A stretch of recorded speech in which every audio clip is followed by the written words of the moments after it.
Hello दोस्तों, आपका स्वागत है आपके अपने चैनल टॉप सर में। दोस्तों आज जो हम लोग डाइजेस्टिव सिस्टम के बारे में जानेंगे, ठीक है ना। तो इस वीडियो को आप अंत तक देखिएगा। जितने भी इसमें इम्पोर्टेंट क्वेश्चन है सभी के सभी यहाँ कवर किया जाएगा, ठीक है। तो अंत तक देखना है। देखिए पहला क्वेश्चन जो आता है सामने में, पाचन तंत्र क्या है। पाचन तंत्र क्या होता है, तो देखिए दोस्तों, मानव शरीर के अंदर आहार नाल एवं पाचन ग्रंथियां मिलकर जिस तंत्र का निर्माण करता है उसको हम पाचन तंत्र बोलते हैं, ठीक है ना। यानी आहार नाल और पाचन ग्रंथि ये दोनों मिलकर इनको सम्मिलित रूप को ही हम पाचन तंत्र बोलते हैं, ठीक। और दूसरा का क्वेश्चन जो है कि पाचन तंत्र के अंतर्गत कौन कौन सा अंग आता है, तो आहार नाल और पाचन तंत्र ये दो आता है। क्लियर है। अब देखिए तीसरा का क्वेश्चन जो बनेगा, आहार नाल में कौन कौन सा अंग आ जाता है, ठीक है। तो इसमें आ जाता है दोस्तों, मुख आ गया, मुख गुहा हो गया, ग्रसनी हो गया, ग्रास नली हो गया, अमाशय हो गया, छोटी आंत हो गई, बड़ी आंत हो गई और मलद्वार। ये सब जो होते हैं आहार नाल के सम्मिलित अंग हैं, ठीक है। 4 नंबर में क्वेश्चन आएगा, पाचन ग्रंथि के अंतर्गत कौन कौन सा अंग आता है। तो इसमें इसके अंतर्गत आ जाएगा आपका लार ग्रंथि आ जाएगा, ठीक। मुख गुहा आ जाएगा, लार ग्रंथि आ गया, उसके बाद यकृत आ जाएगा, उसके बाद अग्नाशय आ जाएगा, ठीक है। ये पाचन ग्रंथि के अंतर्गत आ जाता है, ठीक। अब अगला 5वां क्वेश्चन जो है, मुख गुहा क्या होता है और मुख्य किसको कहते हैं, इसका क्या है रोल, ये हम लोग बताएं देखते हैं। तो मुख्य जो है आहार नाल की सबसे प्रथम भाग होता है, ठीक है। ये दो ओष्ठ, जब ओठ खुलता है तो जो मेरा मुंह है खुलता है, उसका जो पूरा वो भाग होता है जहाँ पे हम लोग रोटी वगैरह चबाते हैं, तो उसी को मुख गुहा कहा जाता है, ठीक है ना। मुख एवं मुख गुहा की क्या काम है, तो देखिए मुख गुहा द्वारा भोजन को अंतर्ग्रहण, यानी मुख खोल के रोटी या भोजन को हम लोग ग्रहण करते हैं, ठीक है। और इसी के अंदर भोजन जो अच्छी तरीके से चबाया या पीसा जाता है, ठीक है। 7 नंबर में देखिएगा, मुख गुहा में कौन कौन सी रचनाएं पाई जाती हैं, ध्यान से देखते चलिएगा। मुख गुहा है, मुख जो ये मुंह खुल रहा है इसको मुख गुहा, आपको साइड में चित्र दिखाए रहे हैं, ठीक है। मुख गुहा में जीभ, दांत, लार ग्रंथि पाई जाती है, ठीक है ना। तो देखिए अब बात बनता है यहाँ की जीभ क्या है। तो यह एक मोटी एवं मसल रचना है जिसमें जो है पेशियों के अनेक समूह होते हैं, उस पर अंकुर सा छोटे छोटे संरचना पाए जाते हैं जिनके द्वारा हमें स्वाद का पता चलता है, ठीक है। और ये हमें भोजन के अंदर धक्का देने में भी सहायक है, ठीक।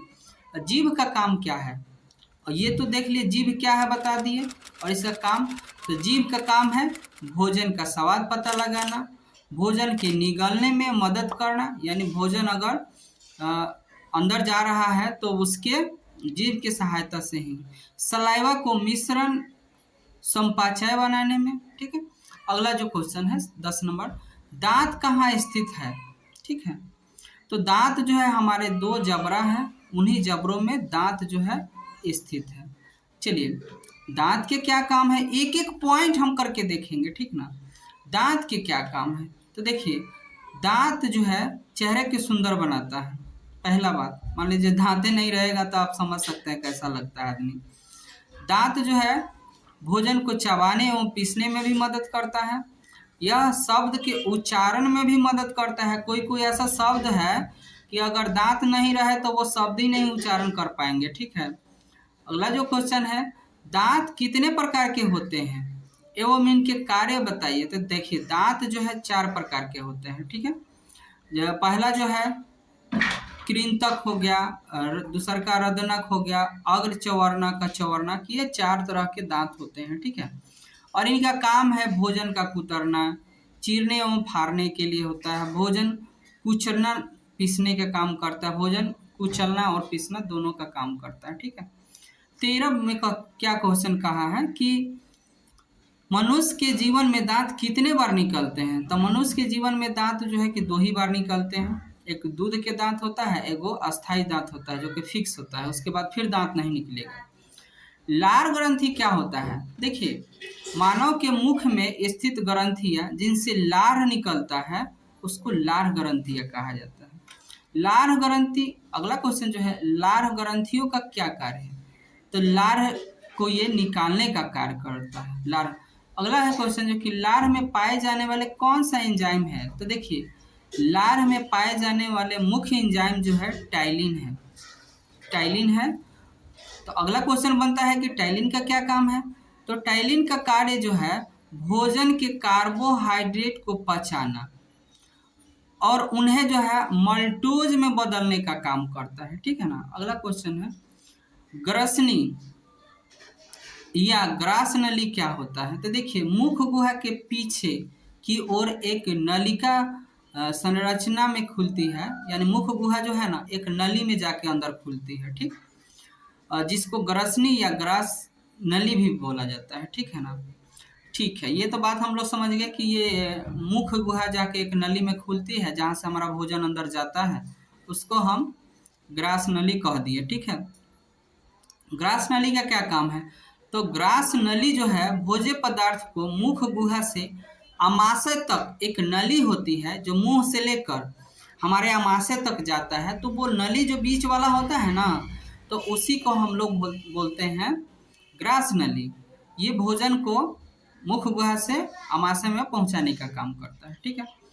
अगला क्वेश्चन जो है, ग्रास नली में भोजन का पाचन क्यों नहीं होता है? तो देखिए, ऐसा क्यों नहीं होता है? ग्रास नली में किसी भी प्रकार के पाचन ग्रंथि नहीं है। ठीक है ना। वो तो एक नली है और उस नली में सिर्फ भोजन को उस नली के माध्यम से ले जाया जाता है, जिसके कारण भोजन का पाचन नहीं होता है। ठीक है ना। तो ग्रास नली में पाचन ग्रंथि नहीं है। ठीक ना, इसीलिए भोजन का पाचन नहीं हो पाता है। 21 नंबर क्वेश्चन है कि ग्रसनी या ग्रास नली द्वारा भोजन किस प्रकार आमाशय में जाता है? तो देखिए, ग्रसनी या ग्रास नली की पेशियों में संकुचन एवं प्रसरण होता है, यानी सिकुड़ता है और फैलता है। जो ग्रास नली है वो सिकुड़ेगा, फैलेगा, सिकुड़ेगा, इस माध्यम से आमाशय तक भोजन पहुंच जाता है। देखते हैं कभी कभी कुछ लोग, हम लोग ज़्यादा खा लेते हैं तो लगता है कि कंठ में फंस गया, लेकिन वही पानी वगैरह पीते हैं तो वो थोड़ा सा उसको फैला के तब चला जाएगा अंदर। ठीक है ना। अगला क्वेश्चन क्या होता है, पेशियों के संकुचन एवं प्रसरण की क्रिया को क्या कहते हैं? तो इसको कहेंगे पेरिस्टॉन्सिस कहेंगे। ठीक है ना। अगला क्वेश्चन है, आमाशय क्या है? ठीक है ना। तो देखिए, आमाशय एक थैली के समान रचना है जो आहार नल का सबसे चौड़ा भाग है। इसे भोजन संचय भी कहा जाता है। संचय इसलिए कहा जाता है कि यहाँ पर भोजन जो है इकट्ठा जमा हो जाता है। ठीक है। आमाशय में पाए जाने वाले ग्रंथि को क्या कहते हैं? तो देखिए, आमाशय में पाए जाने वाले ग्रंथि को जठर ग्रंथि कहा जाता है। जठर, अगला क्वेश्चन है कि जठर ग्रंथि से निकलने वाला रस को क्या कहते हैं? तो देखिए, जाहिर सी बात है कि जठर ग्रंथि है तो उससे निकलेगा तो उसको जठर रस कहेंगे। ठीक है ना। अगला क्वेश्चन है कि जठर रस में कौन कौन से पदार्थ मौजूद होता है? तो देखिए, जठर रस में, ठीक है ना, जठर रस में क्या पाए जाते हैं? तो हाइड्रोक्लोरिक अम्ल, ठीक, उसके साथ ही एंजाइम होता है। अगला क्वेश्चन जो है 27 नंबर है कि जठर रस में पाए जाने वाले कौन कौन से एंजाइम होते हैं? तो देखिए, इसमें पाए जाने वाले एंजाइम होते हैं, पेप्सिन होते हैं, गैस्ट्रिक होते हैं, लाइपेज होते हैं और रेनिन होते हैं। चलिए, अगला क्वेश्चन जो है 28 नंबर, पेप्सिन, गैस्ट्रिक, लाइपेज तथा रेनिन के क्या कार्य हैं? तो देखिए, पेप्सिन जो है प्रोटीन को पेप्टाइड में बदल देता है। ठीक है। गैस्ट्रिक जो है लाइपेज वसा को वसा अम्लीय एवं ग्लिसरॉल में बदल देता है तथा रेनिन जो है ये दूध के पचाने में मदद करता है। ठीक है ना। कभी कभी आप लोग सुनने होंगे कि बुजुर्ग को दूध नहीं पचता है, तो यहाँ पर उन लोग को रेनिन जो है क्या एंजाइम नहीं निकलने के कारण दूध नहीं पचता है। ठीक है। अगला क्वेश्चन जो है आमाशय में भोजन का पाचन किस माध्यम में होता है? तो देखिए आमाशय जो है भोजन वहाँ पर अम्ल निकलता है, तो अम्ल के उपस्थिति में ही भोजन का पाचन संभव होता है। ठीक है। 30 नंबर क्वेश्चन है कि आमाशय के क्या क्या कार्य हैं? तो देखिए आमाशय के कार्य जो है, पहला है भोजन में उपस्थित जीवाणु को नष्ट कर देना। ठीक। दूसरा का है टाइलिन के प्रभाव को समाप्त कर देना। तीसरा का है भोजन को सड़ने से बचाना। ठीक है ना। कभी कभी ऐसा मिलता है भोजन सड़ता नहीं है, सड़ने लगता है, पचता नहीं है, तो कारण भी उसका होता है। अगला क्वेश्चन है छोटी आंत क्या होता है? तो देखिए छोटी आंत आहार नाल की 20 फीट लंबी एवं पतली घुमावदार नली होती है जिसमें उंगली की तरह उभार पाए जाते हैं। ठीक है। अगला क्वेश्चन जो है कि छोटी आंत के अंदर पाए जाने वाली उंगली की तरह उभार को क्या कहते हैं? तो देखिए इसको अंकुर या विलाई भी कहा जाता है। ठीक है। अगला क्वेश्चन जो है 33 अंकुर या विलाई का क्या काम है? तो देखिए ये पचे हुए भोजन के अवशोषण क्षेत्र को बढ़ा देता है, यानी जो चीज हम लोग खाते हैं तो उसमें से जो जितना उसका एनर्जी होता है वो उसमें से एब्जॉर्ब करता है। ठीक है ना। अगला क्वेश्चन जो है 34 नंबर छोटी आंत का क्या कार्य है? तो अभी हम लोग देखे थे भोजन का पाचन। पूर्ण रूप से भोजन जो है छोटी आंत में ही पचता है। ठीक ना। अवशोषण करता है, उसमें से जो भी मटेरियल होता है उसको खींचता है। स्वांगीकरण करता है, तो वो स्वांगीकरण हम आपको आगे बताएंगे। ठीक है। अगला क्वेश्चन है 35 नंबर छोटी आंत की ग्रंथि से निकलने वाले रस को क्या कहते हैं?